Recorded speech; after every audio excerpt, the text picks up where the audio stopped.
여기 세상에서 떡볶이를 제일 좋아하고 엄마가 아픈 날이면 고사리 손으로 어깨를 주물러 주던 9살 민준이가 있습니다. 엄마, 나 태권도 다녀와서 금메달 따올게. 아빠, 주말에 축구하러 가자. 민준이의 달력에는 내일 할 일, 다음 주에 할 일, 그리고 어른이 되면 하고 싶은 꿈들이 빼곡히 적혀 있었습니다. 태권도 관장님도 되고 싶었고 엄마를 지켜주는 경찰관도 되고 싶었죠. 민준이에게 내일은 너무나 당연하게 오는 선물 같은 것이었습니다. 하지만 운명은 잔인했습니다. 그날 아침 신발을 꿰신으며 현관문을 나서던 민준이의 뒷모습. 다녀오겠습니다. 씩씩하게 외치던 그 목소리. 그리고 달그락거리며 닫힌 현관문 소리. 그것이 마지막이었습니다. 엄마는 몰랐습니다. 그 평범한 인사가 9년 인생의 마지막 유언이 될 줄은. 아빠는 몰랐습니다. 저 문을 나선 아이가 다시는 두 발로 걸어서 돌아오지 못할 줄은. 오후 2시 학교가 끝나고 돌아왔어야 할 시간에 집으로 걸려온 건 민준이가 아니었습니다. 차가운 응급실의 호출. 그리고 믿을 수 없는 소식. 꽃봉오리도 맺지 못한 9살 인생이 예고도 없이 찾아온 불의의 사고로 산산조각이 나버린 겁니다. 지금부터 들려드릴 이야기는 단순한 비극이 아닙니다.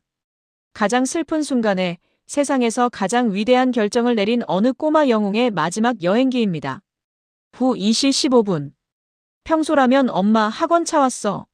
하는 문자가 와야 할 시간입니다. 하지만 엄마의 핸드폰 화면에 뜬 건 저장되지 않은 낯선 번호였습니다. 수화기를 들자마자 들려오는 소방대원의 다급한 목소리. 여기 학교 앞 사거리인데요, 아이가 의식이 없습니다. 지금 바로 병원으로 오셔야 합니다. 순간 엄마의 세상은 정지했습니다. 가스불을 끄는 것도 신발을 제대로 신는 것도 잊었습니다. 맨발에 슬리퍼 한 짝만 걸친 채 미친 사람처럼 거리고 뛰쳐나갔습니다. 머릿속은 하얘지고 입에서는 단 한마디만 맴돌았습니다. 제발 다리만 부러져라. 제발 팔만 다쳐라. 살아만 있어라. 제발. 택시 안에서 보낸 10분이 10년처럼 느껴졌습니다. 창밖의 풍경은 흐릿하게 뭉개지고 오직 내 아이의 이름만 가슴을 후벼 팠습니다. 병원 응급실은 아수라장이었습니다. 피냄새와 소독약 냄새가 진동하는 그곳.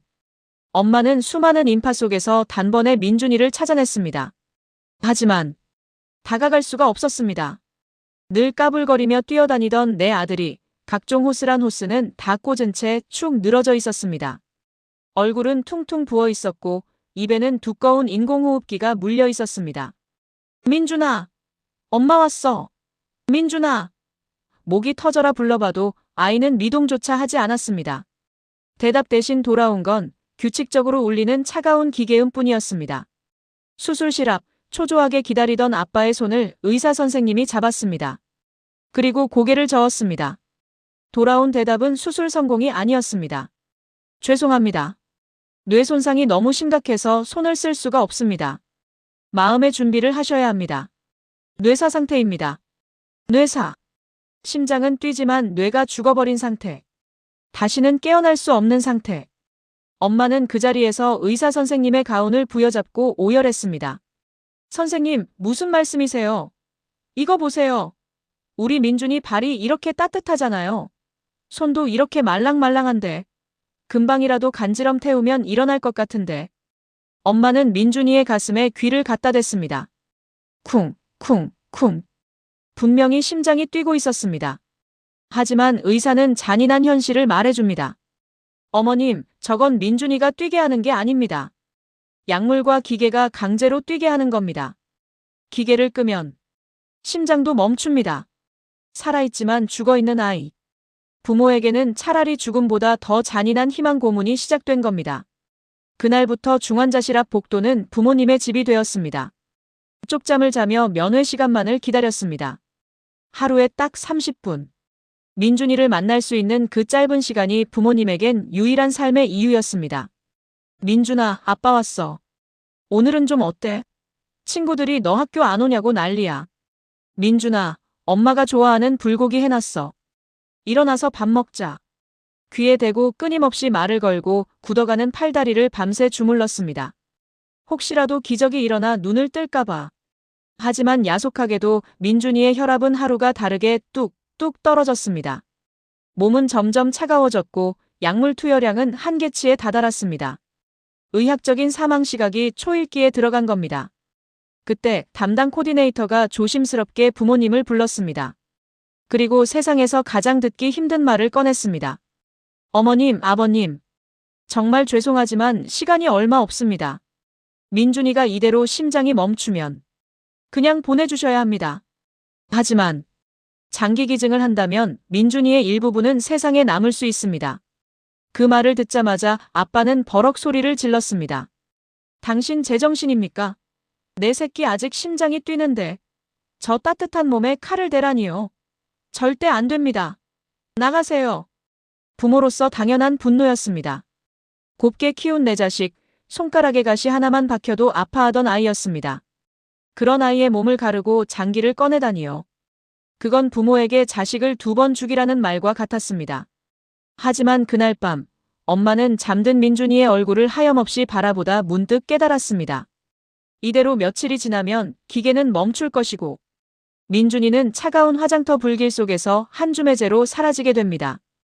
이 세상에서 민준이라는 존재가 영영 지워지는 겁니다. 엄마는 떨리는 손으로 아빠의 손을 잡았습니다. 여보, 우리 민준이 남 돕는 거 좋아했잖아. 친구 준비물 안 가져오면 자기 거 빌려주던 착한 애잖아. 이대로 보내면 우리 아들 그냥 연기처럼 사라지는 거잖아. 차라리 어디선가 살아 숨쉬게 해주자. 민준이의 심장이, 눈이, 콩팥이 다른 친구 몸에서라도 다시 뛴다면 그건 우리 민준이가 살아있는 거잖아. 결국 부모님은 펜을 들었습니다. 장기기증 동의서. 종이 한 장일 뿐인데 그 무게가 천근만근 같았습니다. 손이 덜덜 떨려 글씨조차 제대로 쓸 수 없었습니다. 이름 3글자를 적는 순간 아빠는 고개를 떨구고 굵은 눈물을 뚝뚝 흘렸습니다. 그것은 포기가 아니었습니다. 내 아들을 시신이 아닌 영웅으로 만들어주기 위한 부모가 할 수 있는 마지막이고 가장 위대한 사랑의 결단이었습니다. 민준아, 엄마 아빠가 널 포기한 게 아니야.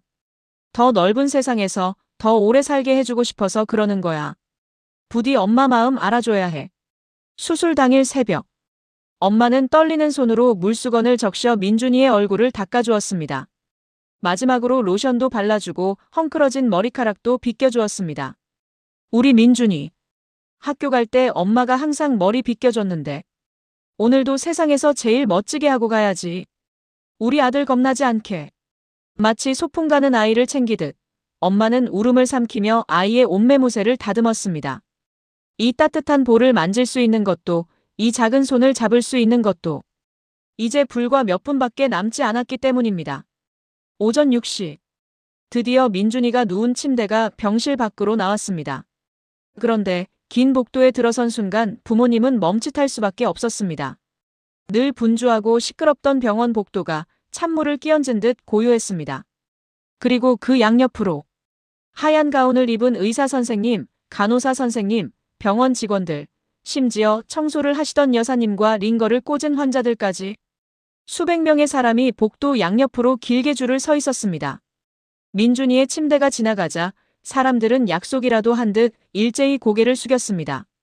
어떤 간호사는 입을 틀어막고 흐느꼈고 무뚝뚝하던 외과 교수님도 붉어진 눈시울로 깊은 묵례를 올렸습니다. 그것은 황제나 대통령의 행렬보다 더 위험있고 더 슬픈 행진이었습니다. 수술실 문 앞. 이제 부모님은 더 이상 들어갈 수 없는 금단의 선입니다. 여기서 손을 놓으면 다시는 온전한 모습의 민준이를 볼 수 없습니다. 엄마는 민준이의 침대를 부여잡고 놓질 못했습니다. 바퀴가 멈추자 참았던 울음이 댐 무너지듯 터져나왔습니다. 민준아. 아가. 엄마 갈게. 엄마가 밖에서 기다릴게. 수술실 춥지? 무서워하지 마. 엄마 아빠가 밖에서 계속 기도할 거야. 거기 가면 친구들이랑 축구도 하고 떡볶이도 먹고 아프지 말고 신나게 놀고 있어. 알았지? 내 아들로 와줘서 너무 고마웠어. 엄마 아들 해줘서 정말 영광이었어. 사랑해 민준아. 아빠도 민준이의 이마에 마지막 입맞춤을 하며 무너져 내렸습니다. 아빠가 미안하다. 지켜주지 못해서 미안하다. 의료진들이 눈물을 훔치며 민준이의 침대를 밀고 들어갔습니다. 차가운 철문이 서서히 닫힙니다.